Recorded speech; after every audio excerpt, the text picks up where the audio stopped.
ఇక బీఆర్ఎస్ నేత మాజీ మంత్రి హరీష్ రావు మీడియాతో మాట్లాడుతున్నారు. లైవ్ చూద్దాం. ప్రభుత్వంలో నీదో మాట, నీ మంత్రిదో మాట, ఒకరికొకరికి సంబంధం లేదు, ఒకరికొకరికి కోఆర్డినేషన్ లేదు. కౌలు రైతులకు ఇస్తాను ముఖ్యమంత్రి అంటాడు, వ్యవసాయ మంత్రి ఇయ్యం మాకు సంబంధం లేదు, వాళ్ళే చూసుకోవాలి, రైతు కౌలు రైతు అంటాడు. ఎవరిని నమ్మాలి? వ్యవసాయ కూలీలకు 12,000 ఇస్తా అన్నారు, అవి ఇంతవరకు స్టార్ట్ కాలేదు. బడ్జెట్లో పెట్టిండ్రు, ఇంతవరకు వ్యవసాయ కూలీలకు ఇయ్యలే. ఇప్పుడు దాంట్లో కోతలు పెడుతున్నారు. వ్యవసాయ కూలీలు అంటే ఎవరట? ఎవరైతే పొలంలో నాట్లకు వస్తారో కూలికి వస్తారో వాళ్ళందరూ వ్యవసాయ కూలీలే కదా. అట్లా కాదట, నీకు గుంట భూమి ఉన్నా నీకు ఇయ్యడట.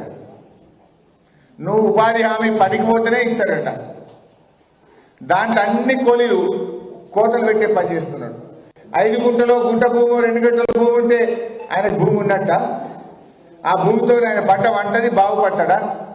ఎకరంలో భూమి ఉన్న వాళ్ళందరినీ కూడా వ్యవసాయ కూలీలుగానే గుర్తించాలని బీఆర్ఎస్ పార్టీ డిమాండ్ చేస్తుంది.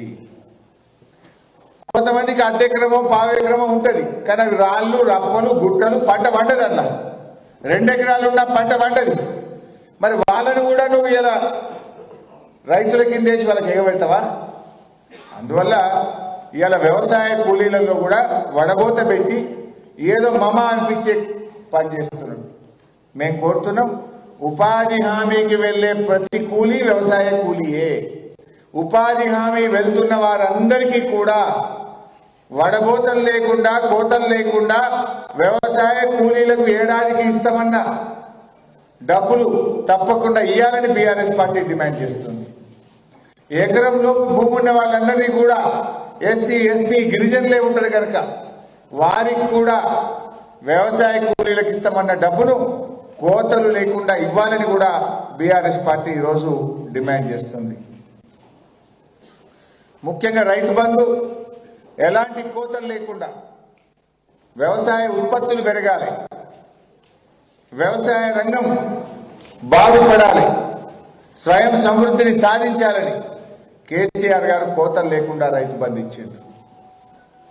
తిండి పెట్టే రైతులకు తొండి చేసి పైసలు ఎగ్గొట్టే పనేమో రేవంత్ రెడ్డి చేస్తుంది. కేసీఆర్ ఏమో తిండి పెట్టే రైతులకు ఎట్లన్నా ₹1 పోవాలి, వాళ్ళకి ఎంత ఇచ్చినా తక్కువే అని కేసీఆర్ అనుకున్నాడు.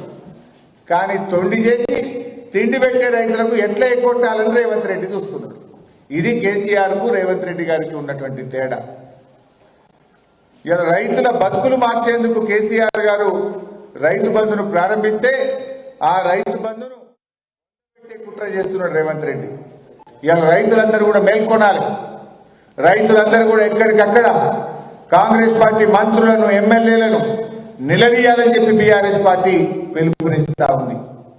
ఆ ఊర్లలో ఉండే కాంగ్రెస్ నాయకులను, మండలాల్లో ఉండే కాంగ్రెస్ నాయకులను, పెద్ద పెద్ద కార్లు వేసుకొని వచ్చే కాంగ్రెస్ నాయకులను ఎక్కడికక్కడ నిలదీయాలి.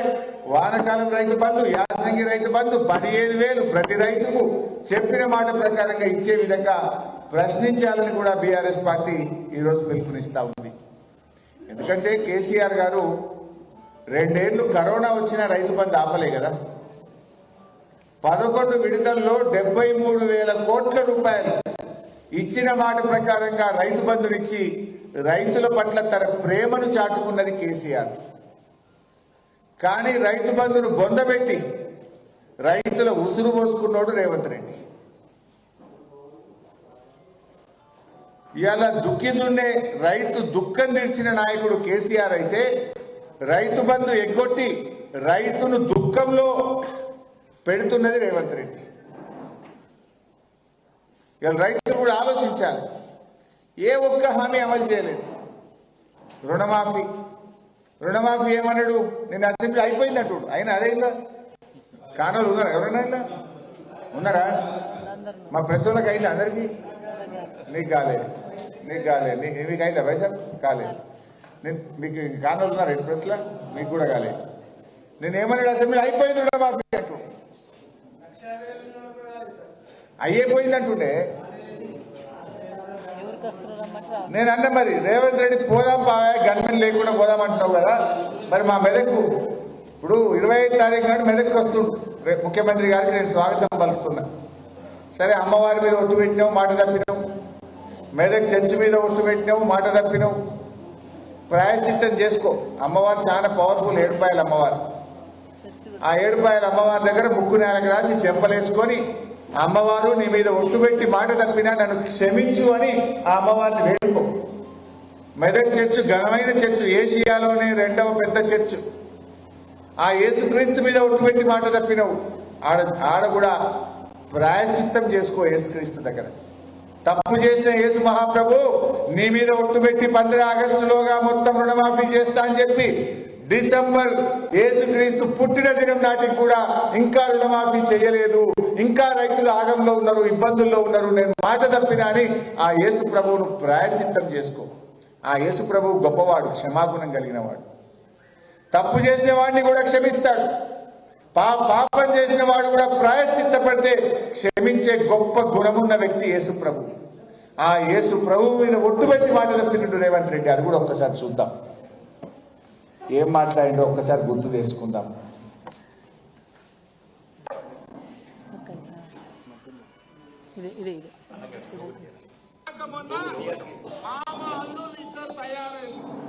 రైతు రుణమాఫీ చేస్తామని నేను ఈ వేదిక మీద నుంచి తెలంగాణ రాష్ట్ర రైతాంగానికి మెదకు చర్చి సాక్షిగా 7 రూపాయల తూకమ్మ సాక్షిగా నేను మాట ఇస్తున్నా. 15 ఆగస్టు లోపల ప్రతి రైతుకు 2 లక్షల రూపాయల లోపల రుణమాఫీ చేసే బాధ్యత మాది, మా ప్రభుత్వాన్ని, నాది మాట. నేను మాట ఇస్తున్న మిత్రులారా, తెలంగాణ రైతాంగానికి 7 రూపాయల తూకమ్మ సాక్షిగా నేను మాట ఇస్తున్నా. 15 ఆగస్టు లోపల ఈ 2 లక్షల రుణమాఫీ చేసే బాధ్యత నాది. నాది అన్నాడు. ఏమైంది మరి? क्या हो गया भैया? एक सीएम बोले तो कम से कम उसको थोड़ा तो इज्जत तो रहना चाहिए. कल के दिन इनके बाद कोई समझते क्या? నమ్ముతారా ఎవడన్నా? రేవంత్ రెడ్డి ఏదైనా మాట ఇస్తే ఇంకెవడు నమ్ముతాడా? ముక్కోటి దేవుళ్ళ మీద ఒట్టు పెట్టి మాట తప్పినోడు కాదు. చర్చి మీద పెడితివి, దర్గా మీద పెడితివి. जहांगीर पीर दरगाह पे भी इन्हें वादा करा, ప్రామిస్ కరా. అంటే అందరినీ మోసం చేసిండు. నేను అడుగుతున్నా రేవంత్ రెడ్డి, రేపు వస్తున్నా కదా 25 తారీఖు, చాలా సంతోషం, రండి. మెదక్ జిల్లాలో మీరు మంచిగా దర్శనం చేసుకొని ఆ ప్రాయశ్చిత్తం చేసుకున్నాక ఏ ఊరికన్నా పోదాం, మీ ఇష్టం ఉన్న ఊరికి పోదాం. నువ్వు గన్మెల్ని విడిచిపెట్టు, నేను గన్మెల్ని విడిచిపెడతా, మనమే పోదాం, ఇద్దరమే పోదాం. ఏ ఊరికన్నా పోదాం. నా ఊర్లో పోయి కసీర్ కాడ కూర్చొని మీ ఊర్లో రుణమాఫీ అయిందని అడుగుదాం. అయిందంటే నేను ముక్కు నెలకు రాస్తా, కాలేదంటే నువ్వు రాస్తావా అని రేవంత్ రెడ్డిని అడుగుతున్నా. ఏ ఊరికన్నా పోదాం మెదక్లో. నీ బుద్ధి ఉన్న ఊరికి పోదాం రేవంత్ రెడ్డి. మెదక్ జిల్లాలో 25 తారీఖు నువ్వు రమ్మంటే నేను వస్తా, నిలబడతా. నువ్వు ఏ ఊరికంటే ఆ ఊరికి ఇద్దరం కలిసి పోదాం, కసీర్ కాడ నిలబడదాం, ఊరందరినీ పిలిచి మీ ఊళ్ళో రుణమాఫీ అయిందని అడుగుదాం. మరి నువ్వు నిన్న అసెంబ్లీలో అయిపోయిందని ఎట్లా చెప్తావు? నేను అడుగుతా ఉన్నా, ఏ రకంగా చెప్తావు అసెంబ్లీలో? అంటే ప్రజల్ని మోసం చేస్తావా? బ్యాంకర్ల మీటింగ్లోనేమో 49,000 కోట్లు అన్నారు, ఆ తర్వాత 40,000 కోట్లు అన్నారు, క్యాబినెట్లో 31,000 కోట్లు అన్నారు, అసెంబ్లీకి వస్తే 26,000 కోట్లే బడ్జెట్లో పెట్టిండ్రు. ఇచ్చిందేమో 17,000 కోట్లు, చేరిందేమో 12,000 కోట్లు. 49కి వెళ్ళి 12-15కి వచ్చింది. ఇప్పుడు మొన్నెప్పుడో మహబూబ్ నగర్లో చెప్పిండు 2,750 కోట్లు వేసేసిన అయిపోయింది రుణమాఫీ అన్నాడు. పడ్డాయా అంటే అది వెళ్ళి ఇంతవరకు. ఎన్ని అబద్ధాలు ఆడతావు? అబద్ధాలకు కూడా హద్దు పద్దు ఉంటుందా? ఉంటుందా? ఏమనుకుంటారు జనం నిన్ను? ఒక ముఖ్యమంత్రి మెదక్ చౌరస్తాలు నిలబడి మెదక్ చర్చి మీద ఒట్టు పెట్టి పోతివి, మళ్ళా రాబట్టివి చర్చకు.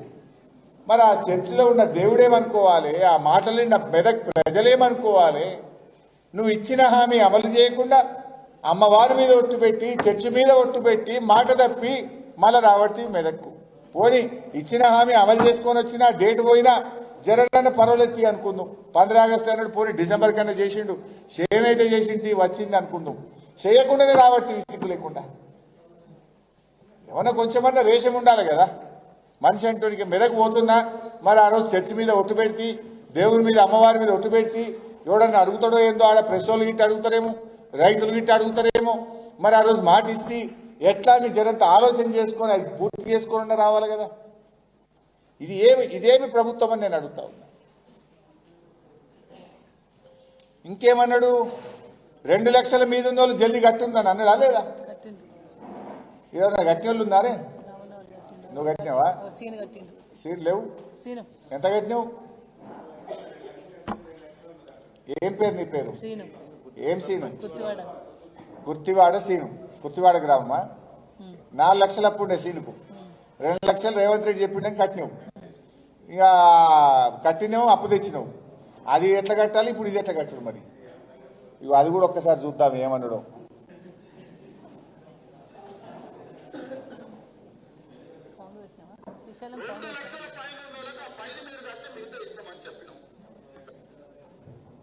ఏమన్నాడే?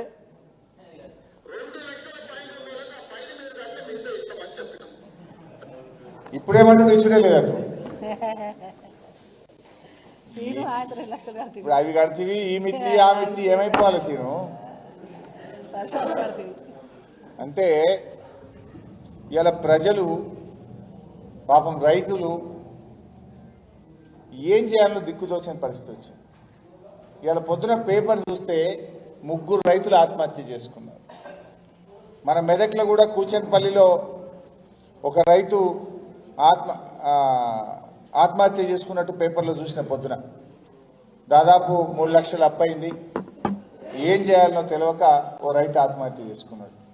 అంటే ఇవాళ ఒక్కరోజు 3 రైతులు ఆత్మహత్య చేసుకున్నారు. రేవంత్ రెడ్డి పాలనలో దాదాపు 400-500 మంది రైతులు ఇలా ఆత్మహత్య చేసుకున్నారు నీ ఏడాది పాలనలో. మరి నువ్వు ఏం చేస్తున్నట్టు? అంటే కాంగ్రెస్ వచ్చినాక ఇలా రైతులకు గ్రహణం పట్టినట్టు అయిపోయింది. రైతు బంద్ వస్తలేదు, రుణమాఫీ అయి, బోనస్ అన్నాడు, బోనస్ ఉత్తదే అయిపోయింది. అన్ని పంటలకు బోనస్ అన్నాడు. అప్పుడు మక్కలకు బోనస్, వడ్లకు బోనస్, కందులకు బోనస్, పత్తికి బోనస్ అన్నాడు. ఇప్పుడు ఒకటే వడ్లు అంటాడు. ఆ వడ్లకు కూడా సన్నాలకు అంటాడు. మన మెదక్ ప్రాంతంలో దొడ్డు ఎక్కువ పడతాయి, సన్నాలు తక్కువ పడతాయి. ఇక ఆ వడ్లు కూడా ఏం చెప్పింది తెలుసా వీళ్ళు? 45 లక్షల మెట్రిక్ టన్నుల సన్నవడ్లు కొంటామని చెప్పిండు ఉత్తమ్ కుమార్ రెడ్డి. 45 లక్షలు. నిజంగా కొన్నది ఎంత తెలుసా మీకు? 18 లక్షలు. మొత్తం రాష్ట్రం మీద ఈ వానకాలంలో రాష్ట్ర ప్రభుత్వం కొంటమని చెప్పిన వడ్లు, సన్నవడ్లు 45 లక్షలు, కొన్నది 18 లక్షలు. ధాన్యం కొనడంలో ఈ ప్రభుత్వం దారుణంగా ఫెయిల్ అయిపోయింది.